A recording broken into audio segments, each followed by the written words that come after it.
Presidents: John Adams, the second President of the United States. John Adams, a remarkable political philosopher, served as the second President of the United States, 1797 to 1801, after serving as the first Vice President under President George Washington. Learned and thoughtful, John Adams was more remarkable as a political philosopher than as a politician. "People and nations are forged in the fires of adversity," he said, doubtless thinking of his own as well as the American experience. Adams was born in the Massachusetts Bay Colony in 1735. A Harvard-educated lawyer, he early became identified with the Patriot cause. A delegate to the First and Second Continental Congresses, he led in the movement for independence. During the Revolutionary War, he served in France and Holland in diplomatic roles, and helped negotiate the Treaty of Peace.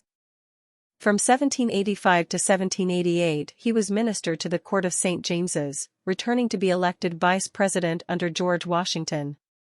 Adams' 2 terms as vice president were frustrating experiences for a man of his vigor, intellect, and vanity. He complained to his wife Abigail, "My country has in its wisdom contrived for me the most insignificant office that ever the invention of man contrived or his imagination conceived." When Adams became president, the war between the French and British was causing great difficulties for the United States on the high seas and intense partisanship among contending factions within the nation.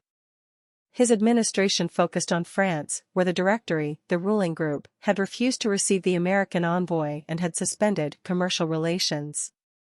Adams sent 3 commissioners to France, but in the spring of 1798 word arrived that the French Foreign Minister Talleyrand and the Directory had refused to negotiate with them unless they would first pay a substantial bribe. Adams reported the insult to Congress, and the Senate printed the correspondence, in which the Frenchmen were referred to only as X, Y, and Z. The nation broke out into what Jefferson called the X, Y, Z fever, increased in intensity by Adams's exhortations. The populace cheered itself hoarse wherever the president appeared. Never had the Federalists been so popular. Congress appropriated money to complete 3 new frigates and to build additional ships, and authorized the raising of a provisional army. It also passed the Alien and Sedition Acts, intended to frighten foreign agents out of the country and to stifle the attacks of Republican editors.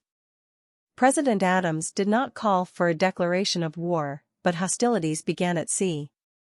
At first, American shipping was almost defenseless against French privateers, but by 1800 armed merchantmen and U.S. warships were clearing the sea lanes. Despite several brilliant naval victories, war fever subsided. Word came to Adams that France also had no stomach for war and would receive an envoy with respect. Long negotiations ended the quasi-war. Sending a peace mission to France brought the full fury of the Hamiltonians against Adams. In the campaign of 1800 the Republicans were united and effective, the Federalists badly divided. Nevertheless, Adams polled only a few less electoral votes than Jefferson, who became president. On November 1, 1800, just before the election, Adams arrived in the new capital city to take up his residence in the White House. On his second evening in its damp, unfinished rooms, he wrote his wife, "Before I end my letter, I pray heaven to bestow the best of blessings on this house and all that shall hereafter inhabit it. May none but honest and wise men ever rule under this roof." Adams retired to his farm in Quincy. Here he penned his elaborate letters to Thomas Jefferson. Here on July 4, 1826, he whispered his last words, "Thomas Jefferson survives." But Jefferson had died at Monticello a few hours earlier.